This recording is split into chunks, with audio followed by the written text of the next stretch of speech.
Yeah, buddy. What's going on, guys? It's your boy Childish coming back to it with the next episode of No Imps, No Problem.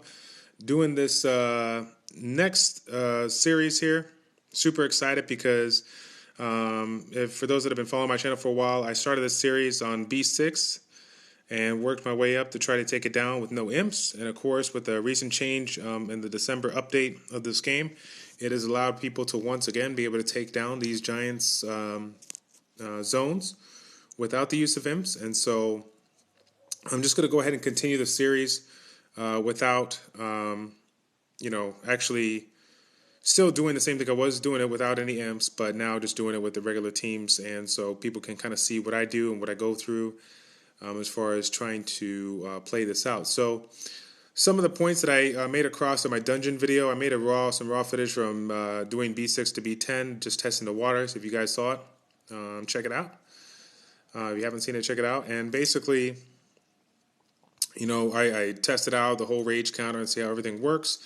There was three big things that I kind of concluded after the recent changes, and I'm going to go ahead and point them out here. So for those that have watched the raw video, I put them in the annotations. I'm just going to kind of repeat it. So I apologize in advance if this is repetitive, but I believe it's good enough information where we should be talking about it more than once. So first and foremost, where did I begin? I don't even remember where I started out with. So the rage counter goes off after seven hits, and it is very, very predictable. So with that being said, you can plan out who's gonna take the hit. So I recommend having a tanky based unit of the strong element towards the unit that you're fighting. So wind based element here. I'm going to try to use a fire tanky kind of unit if I have it. If not, I'm going to use a neutral one that's also tanky. So Jameer is going to be my unit that's going to, do this one here. So if you notice, I am paying attention to my attack counter. Now here, I'm actually going to hit the tower here because I don't want him to trigger it. I want Jameer to hit it. Take note that Jameer, with about 1,000 defense and the attack debuff on him, takes about 3k damage. So we'll put the debuffs on and get our buffs up. I'm just going to go ahead and give it a reset here. And let's see if we can get, double hit. So again, 4,000 hit points. That is not bad at all. Considering that...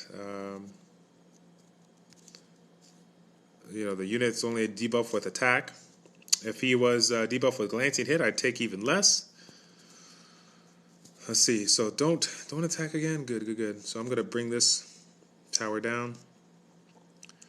Really doesn't matter which tower I hit because they're both going to be going off. So got to put the debuffs back on. I want Jameer to be fully buffed up when he takes this hit. Good. Okay, running through. We got the defense buff finally on, so we're just waiting for the glancing hit one. Still haven't landed it, but again, he hit his AoE, which is fine. I'm going to go ahead and do another reset here. And let's see. So on this one here, I'm going to go ahead and hit on the side. Same thing with this one. Get the buffs back up. Now, Hua, I know that she can take a 4K hit, so I'm actually going to go ahead and land this one. Okay, 2,800. Take note, and I still don't even have the glancing debuff on. There we go. Finally. All right. So now with the glancing debuff on, I'm going to be a little bit more, how do I say, liberal? Is that right? As far as getting this done. Trying to get the slows on the tower, but it's not really working. So there's Jameer taking the hit. Good.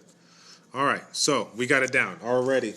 So Giants B8 is down. Going back to that first topic, making sure that you're using a tank-based unit to take the hits. Don't use someone that's squishy. And then dusting off. Next topic: dusting off the any unit that you have in your inventory that you haven't used in a while because of its leader skill not really being too good, or it's considered not being too good. and those are defensive-based leaders. So any leader that provides defense, hit points, or resistance in dungeons are once again now good to use. So for those that have seen my videos, and while I'm talking about this stuff, I'm just going to go ahead and show you my stats on my units that I use, so that you guys saw how much damage I was taking and roughly how much defense, hit points, whatnot I have with the units, so you can kind of compare and contrast with your team. So I'm going back to those units like the Water Vampire, hit points 44% to all, or 38% to all units. Some of those units that are not really, relatively good to comparison to different counterparts and the different element are now definitely vital of importance, in your team, because defensive leader skills will definitely benefit any and all teams that are in this lineup, because of the fact that they're so even though the zones, the Giants boss is easier, the way to that boss is definitely harder. So you need any and all help to reduce the amount of damage you take in. Okay. And then the last thing to kind of mention that I recently just kind of restate or whatever is I talked about this unit in my 6th episode of Critical Thinking with Childish, Dungeon Optimization, talking about one of the most underrated units of our time, and now hopefully people will realize how important it is to do high-level dungeon. Is this unit right here, the Light Vagabond Darien. Has a passive that reduces the damage you take by 15%, and this does work with Megan or Shannon's buff.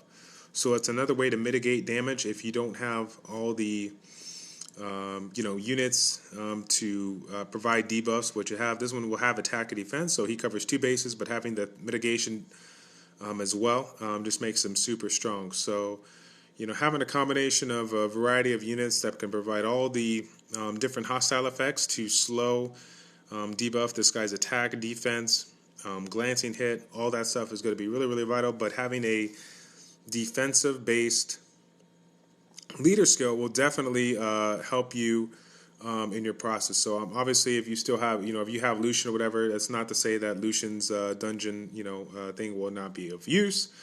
But as you can tell, it's not like we're going to kill these units in 2 hits or whatever. This is not, this ain't no imp team, right? This is something that's going to take some time, some grinding. So survivability is key when we're talking about dungeons. And if you have certain units like a Clara or whatever that has resistance, that resistance can prevent an AoE defense debuff or attack debuff that will allow you to basically progress. I mean, if you don't have certain skills that you can, put on the boss by preventing what the boss puts on you from his towers, is going to be just as important. So take note if you're looking at certain units that you have that you're not too sure if you want to focus on them or whatnot.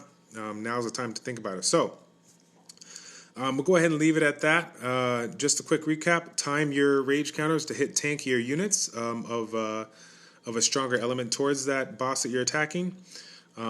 Get back on the bandwagon as far as utilizing defensive-based leader skills, in addition to 2 good support and 2 good attack units.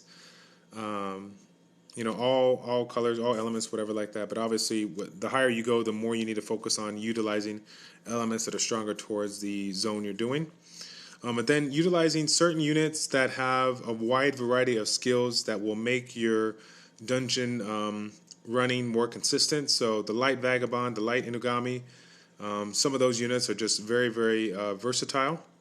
Light Vagabond I already mentioned with regards to the mitigation, the attack and defense debuff, and then units like the Light Inugami, defense breaker, removal beneficial effects, and then a big AoE heal with a attack gauge increase. Units like that have like this all-in-one kind of combination for dungeons are going to be really, really important for you to work on.